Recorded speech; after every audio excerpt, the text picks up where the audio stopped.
اعوذ بالله من الشیطان الرجیم بسم الله الرحمن الرحیم. دا وخت په لاهور کې په لواری ګیټ کې چې څنګه راننوځي دغلته ولاړ یو او دا دلته کې زمونږ ډېر خوږ ملګری چې تعلق یې د دل سره دی او هغه دلته کې د باربیکیو میان کباب هر یو څیز د هغې کاروبار ماشاءالله دلته کوي او ډېره په ښه سطحه باندې کوي او ډېر زبردست ده. خو نور تعریف ته زه وایم چې د دې نه لږ وروسته وکړو چې دا تیکه چیک کړو که نه تا موږ له تیکه تیاره کړله راکړه که نه موږ دا چیک کړو که نه بیا به نور تعریف وکړو. څه دې خیال دی؟ یاره په ایمانو زه وایم چې دلته کډه راولم دلته او دلته کور رانم او دلته پاتې کېږم. انتهایی زبردست لاجواب حد دی پې او دا تاسو کتئ چې ډېر زبردست رونق دی ماشاءالله. دا کسان تاسو هم دلته راغلي یې تیکو دپاره نو څه ګڼئ د کوم ځای نه راغلي یې تاسو؟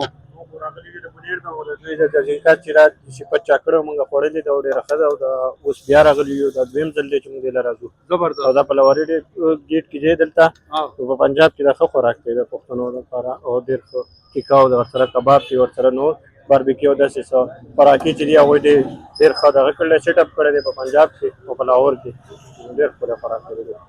نو دا تاسو کتئ چې دا تعلق د بونیر سره دی او بونیر خو ځان له یو نوم لري ځکه چې هلته کې موږ د چاچا چاول وګورو بیا داسې نور او شیرخان چاول که نه نو دا ماشاءالله ډېر زبردست نوم لري خو هغه مطلب دا چې دلته کې د ده تعریف دومره وکړو او یقینا چې د تعریف مستحق دی لاجواب زبردسته تیکا او دا تاسو کتئ چې شپلی کباب چې دي نو دا موږ په سواد کې به خواړه هلته به زبردست وو لاهور دا به هم چې کو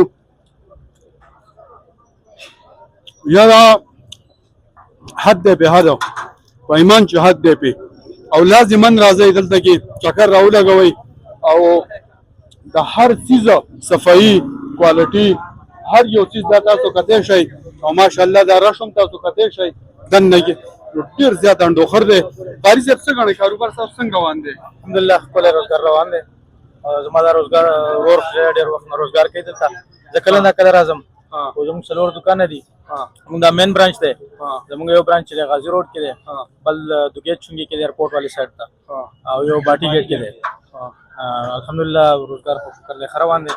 اکثر چې موږ وګورو که نه نو زموږ دلته کې پښتانه چې کوم میشته دي که نه اکثر موږ دا ګیله راځي چې یاره دلته کې ستونزې ډېرې زیاتې پښتنو ته د پولیس د طرف نه یا د اسې نو تاسو ته داسې څه مسایل یا څه ستونزې شته دی؟